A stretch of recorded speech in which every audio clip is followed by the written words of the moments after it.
Hello and welcome back to Brew Days. We're back in the brewery. I've got a nice rolling boil going and I'm about to introduce some Chinook hops for bittering. There'll be 3 additions all told. This one, the addition for bittering, and then later on an addition for flavour, and then finally an aroma addition of hops.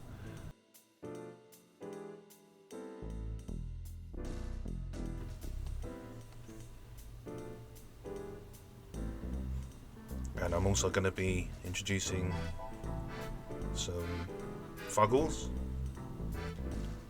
and some East Kent Goldings. Lovely jubbly, because I'm making a bitter here.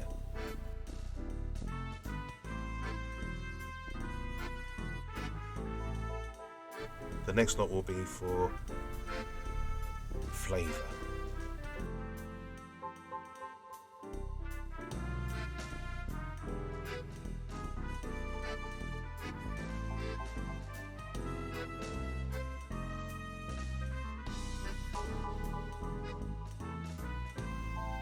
And the other thing about the addition of hops, that if they're for the flavour, I found it's best just to keep putting them in all the while, little additions all the time. I think you get a bit more complexer flavour by doing that.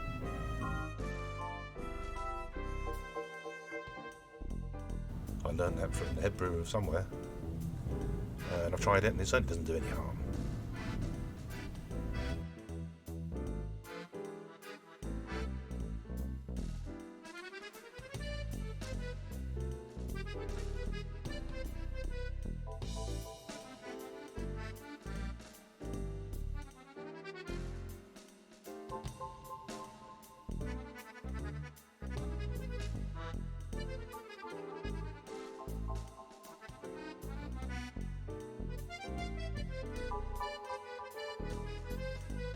Now I'm going to give you a little look at my extraction system.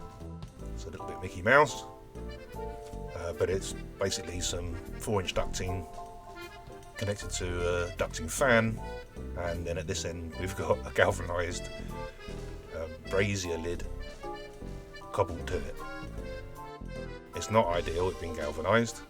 It generates a lot of condensation, but fortunately it's bigger than the kettle, so it falls away from the rim, if you're lucky.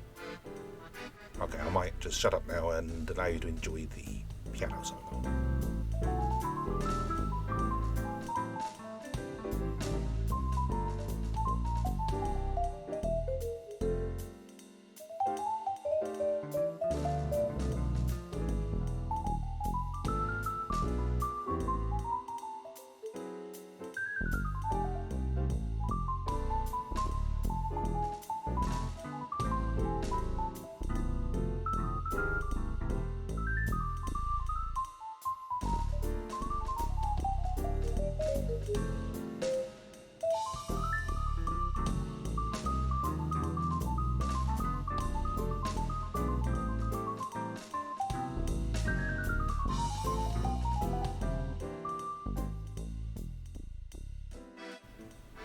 A few more hops then.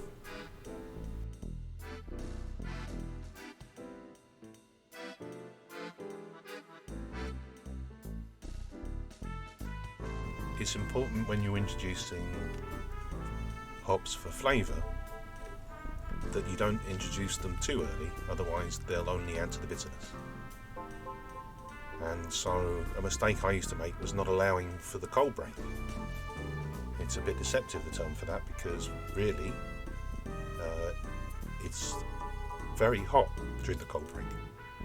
It's just that it's allowing some of the proteins and things to settle out of suspension.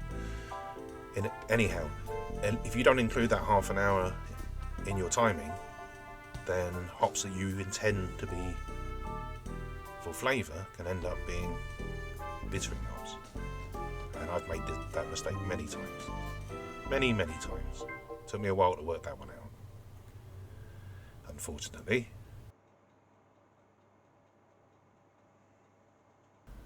and that's it, rolling boil.